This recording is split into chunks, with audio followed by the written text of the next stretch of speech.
بچه‌ها سلام. بچه‌ها امروز هم خیلی خوب شد، خدا شاده. یا بیه بچه‌ها رأی بدیم بگیم هر 6 تاشون با رئیس جمهور باشه، یا این اصلا 4 سال همین مناظره باشه. بچه‌ها فکرش بکنید، یکیشو قرار شده ماشین خارجی به اون بده، ماشین خارجی دیگه اتوبان سوار میشه، فوش خودش دند عوض بکنه، میریم کجا؟ در خونه اون یکیه. اون یکی قرارشو کارت رفاهی بده، کارت رفاهی خودمونه میگیریم آقا، پولا توشه، میریم آقا اشغال، بعد میریم کجا؟ میریم استخرا قرار شد بسازه، همه با هم میریم و آقا میریم تو چه استخرای، خدا شاهده.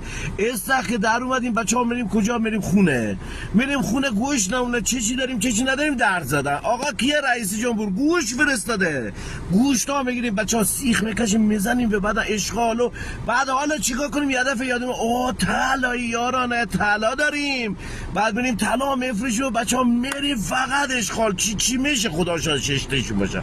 اینا هر 6 تاشون فکر میکنم باید باشه دیگه. خیلی خوب هستن، خیلی.